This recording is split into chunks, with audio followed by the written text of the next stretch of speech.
આજે આપણે બટેટાનું પ્રસંગોમાં બને તેવું શાક બનાવીને તૈયાર કરીશું। તો એના માટે પહેલાં આપણે બટેટા લઈ લઈશું। બટેટાને ધોઈ અને કોરા કરીને લીધા છે। અહીંયા નાના નાના 6 બટેટા છે એને મેં લીધા છે અને આપણે કુકરની અંદર નાખી દઈશું। તો આજે આપણે બટેટા છે પ્રસંગોમાં મોટા ભાગે બાફીને બનતું હોય છે, તો એ રીતે જ આપણે બનાવીશું। બટેટાની અંદર આપણે પાણી નાખી અને 4 વિસલ મીડિયમ ફ્લેમ ઉપર લગાવી દઈશું। હવે ગ્રેવી માટે તૈયારી કરીશું। તો ગ્રેવી માટે અહીંયા મેં 2 મોટા ટમેટાં લીધા છે। ટમેટાને મોટા મોટા ટુકડાઓમાં આપણે સમારી અને મિક્સર જારની અંદર નાખી દેવાના છે। તો તમે અહીંયા લસણ પસંદ હોય તો નાખી શકો છો, પણ પ્રસંગો હોય આપણે નાના મોટા તો આપણે લસણ ડુંગળીનો ઉપયોગ કરતા નથી। અહીંયા ટમેટાં મોટા મોટા ટુકડાઓમાં નાખી દીધા। ત્યાર પછી આદુનો એક ટુકડો નાખી દઈશું સાથે। બધી જ વસ્તુઓને સરસ રીતે મિક્સ કરી અને ગ્રાઇન્ડ કરી લેવાની છે। તો આદુનો ટુકડો નાખ્યા પછી મેં લાલ મરચાંનો અહીંયા કે લીલા મરચાંનો ઉપયોગ કર્યો નથી, તમારે કરવો હોય તો તમે કરી શકો છો। સાથે અડધી ચમચી આપણે વરિયાળી નાખી દઈશું અને 1 ચમચી આખા ધાણા નાખી દઈશું। એ નાખવાના છે ને એનાથી સ્વાદ બહુ સરસ આવે છે। હવે એને પીસી અને સાઈડમાં રાખી દઈશું। શાકના વઘાર માટેની તૈયારી કરી દઈશું। 2 મોટી ચમચી આપણે પેનની અંદર તેલ નાખી દઈશું। એની અંદર 1 બાચી અને 1 તજનો ટુકડો નાખી દેવાનો છે, જેથી શાકની સુગંધ એકદમ વરામાં હોય એવી જ આવશે। સાથે આપણે અડધી ચમચી જીરું નાખી દઈશું। જીરું ફૂટવા દઈશું। ત્યાર પછી આપણે 1/4 ચમચી જેટલી હિંગ નાખી દઈશું અને ટમેટાની જે પ્યુરી બનાવીને આપણે રાખી છે એ નાખી દેવાની છે। ટમેટાને તેલની સાથે 2 મિનિટ જેવા સાતળી લેવાના। ત્યાર પછી આપણે બીજા મસાલા કરીશું, ત્યાં સુધી નહીં કરીએ। તો પહેલાં ટમેટાં છે એને થોડા આપણે તેલમાં સાતળીએ તો સ્વાદ છે એકદમ સરસ આવે। કાચા ટમેટાં સીધા આપણે ડાયરેક્ટ એની અંદર મસાલો નહીં કરીએ। તો ટમેટાની ગેસની ફ્લેમ મીડિયમ રાખી, લો ટુ મીડિયમ રાખવાની અને થોડી વાર માટે આપણે એને પહેલાં સાતળી લેવાના છે અને થોડા સતળાઈ જાય એટલે આપણે એની અંદર મસાલા કરી દઈશું। તો અડધી ચમચી થોડી ઓછી એટલી હળદર, રેગ્યુલર તીખું મરચું તમને શાક જેટલું તીખું પસંદ હોય એ પ્રમાણે લેવાનું। કલર માટે કાશ્મીરી મરચું અને ધાણા જીરું નાખી આપણે મિક્સ કરી દઈશું। તો 2 મિનિટ જેવું જ આપણે મિક્સ કરીશું અને સ્વાદ પ્રમાણે આપણે મીઠું નાખી દેવાનું છે।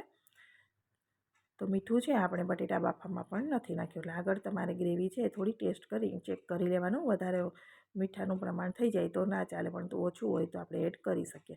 હવે કવર કરી અને 3 મિનિટ માટે આપણે એને કૂક થવા દઈશું, જેથી તેલ પણ સેપરેટ થઈ જાય અને ટમેટું પ્રોપર પાકી જાય। જો ટમેટું કાચું હશે તો બટેટાનું શાક આપણને બિલકુલ ભાવશે નહીં, એટલે ટમેટું છે એને પ્રોપર સરસ રીતે કૂક કરી લેવાનું છે, ત્યાં સુધી એની અંદર કોઈ બીજી પ્રોસેસ કરવાની નહીં।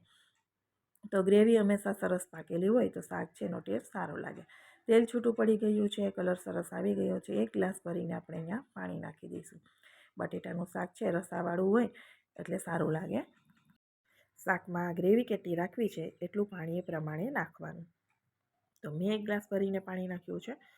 પાણીને 3 મિનિટ માટે આપણે ઉકળવા દઈશું। તેલ એકદમ સરસ ઉપર ઉકળી જાય ત્યાં સુધીમાં આપણે જે બાફેલા બટેટા રાખ્યા છે એને હાથથી આ રીતે તોડી લઈશું અધકચરા, જેથી શાકમાં છે ગ્રેવી સરસ થાય અને અમુક ફોડવા પણ દેખાય।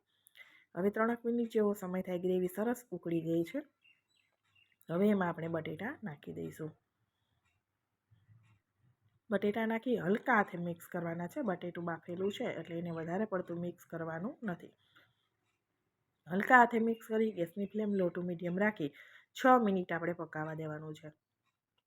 6 મિનિટ પછી તમે જોશો તેલ એકદમ સરસ રીતે ઉપર આવી ગયું છે। જ્યાં સુધી તેલ છૂટું ના પડે ત્યાં સુધી ગ્રેવી થોડી ઉકળવાની, નહીંતર કાચા જેવું શાક હોય તો ટેસ્ટ સારો આવે નહીં। તેલ એકદમ સરસ આવી જાય ઉપર, ત્યાર પછી આપણે એની અંદર ગરમ મસાલો નાખી દઈશું અને લીલા ધાણા નાખી દઈશું। બિલકુલ ઓપ્શનલ છે, ગરમ મસાલો પસંદ હોય તો નાખવાનો, નહીંતર નહીં। 3 મરચાંની જીરીઓ લીલી મેં નાખી છે ગાર્નિશિંગ માટે, જેથી શાકનો દેખાવ છે એકદમ સારો સેવો આવે। હવે આપણે મિક્સ કરી અને થોડી વાર માટે આપણે ખુલ્લું છે એને પકાવી દઈશું, જેથી મસાલો છે ગરમ મસાલો બધામાં સરસ રીતે ચડી જાય ત્યાં સુધી આપણે એને કરીશું। ત્યાર પછી આપણે એને સર્વ કરી દઈશું। તમને મારા બટેટાની શાકની રેસીપી કેવી લાગી છે કોમેન્ટ બોક્સમાં જરૂરથી જણાવજો। મારી ચેનલ ઉપર નવા હો તો ચેનલને સબસ્ક્રાઈબ જરૂરથી કરી દેજો અને વિડીયોને લાઇક અને શેર કરવાનું બિલકુલ ભૂલતા નહીં। તો એકદમ ટેસ્ટી એવું આપણું શાક બનીને તૈયાર થઈ ગયું છે, તમે જોઈ શકો છો। ઠંડુ થતાં એકદમ સરસ ઘટ અને મોઢામાં પાણી લાવી દે, ખાવાનું મન થઈ જાય એવું સરસ બનીને તૈયાર થઈ ગયું છે। તો જરૂરથી ટ્રાય કરજો। ફરી મળીશું નવા વિડીયો સાથે। Bye bye, take care.